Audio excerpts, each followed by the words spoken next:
বাংলাদেশের ইস্যু নিয়ে আমি অনেক জনের সাথে কথা বলছি, স্পেশালি আমার বস নেইমারের সাথে কথা বলছি। আমার দেশের জন্য একটা কোচ দেয়, কি হলে ভালো হয়।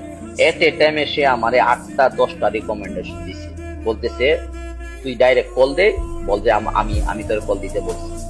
মানে যেই অ্যাক্সেস আমার রবিনের ব্যক্তিগত পাওয়া সম্ভব না, বা কোনো দেশেও ওই জায়গার মধ্যে অ্যাক্সেস যাবে না, যদি নেইমারের বাবা বলে যে তুই যা এই জায়গার মধ্যে যা সাপোর্ট লাগে আমি হেল্প করবো।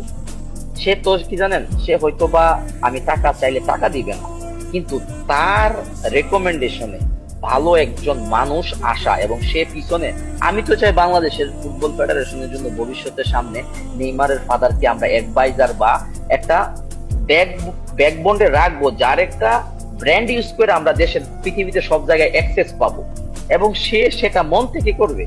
কারণ তার ছেলের সবচেয়ে বড় one of the biggest community ব্রাজিলের পর সেটা বাংলাদেশে। এক্স্যাক্টলি, সে সেটা জানে যে বাংলাদেশি রিলেশনটাও তো পারিবারিক রিলেশন বোঝায়। আসলে কি জানেন, আমার লাইফের সাথে মিরাক্কেলি তাদের সাথে এমন একটা রিলেশন হয়েছে, সে আমাকে আমাকে সে এমনই বলে যে মানে আল্লাহ প্রদত্ত বলেন যে গড গিফটেড সেকেন্ড সন, আমাকে সে এইভাবে আদর করে। মানে পরিবার তো আছে, যে আমার সবকিছু এখন তাদের পরিবারের সাথে সবার সাথে কানেক্ট।